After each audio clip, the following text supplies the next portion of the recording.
ఇవాళ బీఆర్ఎస్కి ఇంకొక పెద్ద షాక్ వచ్చింది.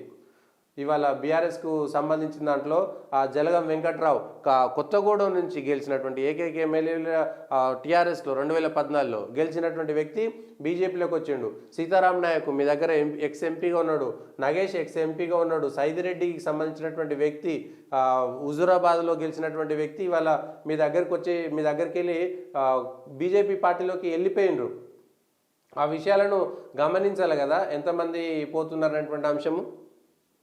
బీఆర్ఎస్ పార్టీకి సంబంధించినటువంటి వాళ్ళు ఇవాళ మల్లారెడ్డి పోటీ చేయలేనటువంటి స్థితిలోకి, అంటే నేను పోటీ చేయనని జహీరాబాద్లో స్థానికంగా ఉండేటువంటి నాయకుడు దొరకపోతే పక్క నియోజకవర్గం నుంచి వస్తున్నారు. నిజామాబాద్ లాంటి స్థానంలో మాజీ ఎంపీ కవిత అక్కడ మళ్ళీ పోటీ చేయడానికి ధైర్యం చేయలేనటువంటి స్థితి బీఆర్ఎస్లో ఉన్నది. ఇవాళ భారతీయ జనతా పార్టీ తెలంగాణలో ఒక్కసారిగా మళ్ళా జోష్ నింపినట్టు అయింది. అప్పటిదాకా ఉన్నటువంటి తెలంగాణ ఎన్నికలు, రాష్ట్రానికి సంబంధించిన ఎన్నికల ముందు ఎట్లయితే వచ్చిందో మళ్ళీ ఒక్కసారిగా ఆ పార్టీలో చేరికలు వచ్చినాయి. సరే వాళ్ళల్లో కూడా లుకలుకలు వస్తాయి. సైదిరెడ్డి చేరినందుకు జలగం వెంకట్రావు చేరేటువంటి అంశంలో కూడా లుకలుకలు ఉన్నాయి. దానికి సంబంధించి మల్కాయిగిరిలో ఈటల రాజేందర్కి టికెట్ ఇచ్చిన దాంట్లో కూడా కొంత ఇబ్బందులు ఉన్నాయి. ఆ పార్టీకి సంబంధించి కూడా అట్లే ఉంది పరిస్థితి. కానీ ఇవాళ టీఆర్ఎస్ పార్టీ 10 ఏళ్ల పాటు అధికారంలో ఉన్నటువంటి పార్టీకి వీడిపోయి భారతీయ జనతా పార్టీలో చేరారు. మరి బీజేపీ దాదాపుగా చేరిన దాంట్లో సైదిరెడ్డి నల్గొండ నుంచి, ఖమ్మంలో జలగం వెంకట్రావు, మహబూబాబాద్ నుంచి ఇతనే ఉంటారు సీతారాం నాయక్, ఆదిలాబాద్ నుంచి గోడం నాగేష్ వస్తే, మరి గోడం నాగేష్ వస్తే స్వయం బాపురావు మరి టికెట్లు ప్రకటించే వరకు ఆగుతారా, ఉంటారా పార్టీలో, గోడం నాగేష్ని ఎందుకు చేర్చుకున్నారు, సిట్టింగ్ ఎంపీ అయినటువంటి తనను ఎందుకు తీసేస్తున్నారు అనేటువంటి ప్రశ్నకు ఆయన సమాధానం వెతుకుతున్నారు, సమాధానం అడుగుతున్నారు జాతీయ పార్టీ నుంచి, రాష్ట్ర పార్టీ నుంచి. మరొక గోండు నాయకుడిని ఆదిలాబాద్లో బీజేపీ లేని సందర్భంలో బీజేపీని గెలిపించినటువంటి వ్యక్తిని పక్కకు ఎట్లా తీస్తారనేటువంటి అంశంపైన సమాధానం చెప్పాల్సి ఉంటుందనేటువంటిది ఆయన అడుగుతున్నారు. మరి దానికి ఏ కారణం చెప్తారో చూడాలి. కానీ పెద్దపల్లికి సంబంధించినటువంటి వరకు గోమాస శ్రీనివాసు పీసీసీకి సంబంధించినటువంటి ప్రధాన కార్యదర్శి, ఆయన బీజేపీలో చేరాడు. కానీ ఆయనకు టికెట్ ఇస్తారా లేదా, మిట్టపల్లి సురేందర్ ఇప్పటికే బీజేపీలో చేరి టికెట్ తీసుకోవాలనేటువంటి ప్రయత్నం టీఆర్ఎస్ నుంచి వచ్చినటువంటి వ్యక్తి ఉన్నాడు. ఆయనకి ఇస్తే బాగుంటుంది, ఆయన దాదాపుగా ఫైనల్ అయిపోయిందని చెప్తున్నారు. మధ్యలో టీపీసీ ప్రధాన కార్యదర్శి గోమాస శ్రీనివాస్ వచ్చారు. సో 4 ఎంపీలకు సంబంధించి ఉంది. ఇక వరంగల్కు సంబంధించి ఆరూరి రమేష్ అంశంలో ఇంకా క్లారిటీ రాలేదు. ఆయన ఆరూరి రమేష్ కనుక భారతీయ జనతా పార్టీలో చేరితే ఆయనకే టికెట్ ఇచ్చేటువంటి అంశంలో అక్కడ మాజీ డీజీపీ కృష్ణప్రసాద్ ఇప్పటికే పనిచేసుకుంటున్నా అని చెప్తున్నారు. ఆయనను కాకుండా ఆరూరి రమేష్కి ఇస్తే అక్కడ స్థానికంగా బలమైనటువంటి నాయకుడు, 2 సార్లు ఎమ్మెల్యే గెలిచాడు, స్టేషన్ గన్పూర్ నియోజకవర్గంలో అన్ని చోట్ల బీజేపీ కొంత బలమైనటువంటి అభ్యర్థి వచ్చాడు అనేటువంటి పేరు వస్తుందని బీజేపీ నాయకులు చెప్తున్నారు. మరి డీజీపీ కృష్ణప్రసాద్ ఊరుకుంటారా లేదనేటువంటిది కూడా చూడాలి మాజీ డీజీపీ. అయితే బీజేపీలో ఉన్నటువంటి దాంట్లో ఒక వరంగల్ తప్ప మిగిలినటువంటి అన్ని స్థానాలకు భారతీయ జనతా పార్టీ టికెట్లు ఖరారైనట్టుగానే చెప్పుకోవచ్చు.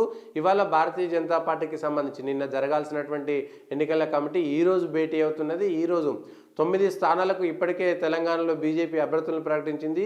మిగిలిన 8 స్థానాలకు సంబంధించినటువంటి అభ్యర్థుల ప్రకటన విషయంలో 8కి 8 వాళ్ళు వస్తాయా, వరంగల్ ఒకటి పక్కన పెట్టేసి మిగిలినవి వస్తాయా అనేటువంటిది చూడాలి. ఆదిలాబాద్ కొట్లాట ఎట్లా తీరుస్తారు స్వయం బాపురావు చెప్పేటువంటి అంశంలో.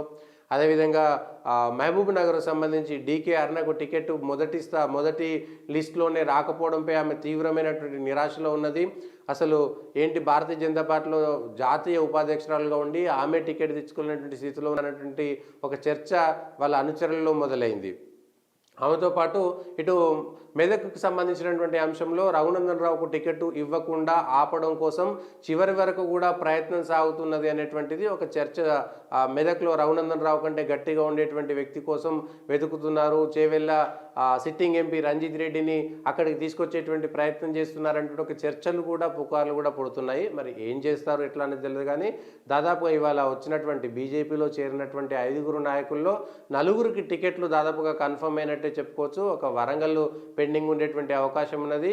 మిగిలిన అన్ని స్థానాల్లో వరంగల్లో కూడా ఆరూరి రమేష్ ఒకవేళ చివరి క్షణం వరకు ఇవాళ వరకు కూడా రాకపోతే అక్కడ కృష్ణప్రసాద్ పేరును ప్రకటిస్తారనేటువంటిది కూడా చూడాలి. మరి భారతీయ జనతా పార్టీ అయితే సరే వాళ్ళ పార్టీలో మిగిలిన పార్టీలు చేరితే అక్కడ టికెట్లు ఆశించినటువంటి వాళ్ళు, నల్గొండలో టికెట్లు ఆశించినటువంటి నాయకులు అంటే పార్టీలో ఎవరినైనా చేసుకోవచ్చు, కానీ స్థానికంగా ఉండేటువంటి నాయకులకు సంబంధించినటువంటి అభిప్రాయాలు కూడా తీసుకోవడం లేదనేటువంటి మాట చెప్తున్నారు.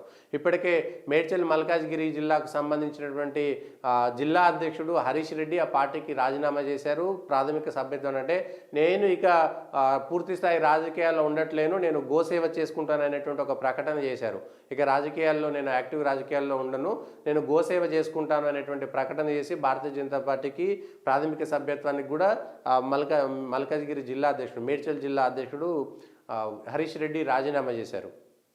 దాంతోపాటు ఈ సైదిరెడ్డిని చేర్చుకోవడం పైన నల్గొండ జిల్లా స్థానిక నేతలు కొంత, ఎందుకంటే అక్కడ ఆయన సైదిరెడ్డి ఎమ్మెల్యేగా ఉన్నప్పుడు బీజేపీ నాయకులు పోతే అక్కడ కేసులు వేశారు, కోర్టులలో తిరగాల్సినటువంటి పరిస్థితి వచ్చింది. స్వయంగా బండి సంజయ్ లాంటి నాయకుడి పైన కూడా కేసులు పెట్టింది సైదిరెడ్డి హయాంలో అయినటువంటి విషయాన్ని. అంటే అప్పుడు ఆయన ఆ పార్టీలో ఉన్నాడు కాబట్టి అట్లా వివరించారు. ఇప్పుడు అవన్నీ దులుపుకోవచ్చులే, కానీ పార్టీలో ఉండేటువంటి కార్యకర్తలు మాత్రం ఆ మనసులో, అంటే ఆయనకు వ్యతిరేకంగా పోరాటం చేసి వాళ్ళు ఆయనతో ఉండాలనేటువంటి ఒక చర్చ కూడా వచ్చేటువంటి అవకాశం ఉన్నది. దానికి సంబంధించినంత వరకు మిగిలినటువంటి స్థానాల్లో వరంగల్లో ఒక స్థానం తప్ప 8 స్థానాల్లో 7 సీట్లు ప్రకటించే అవకాశం ఉన్నది.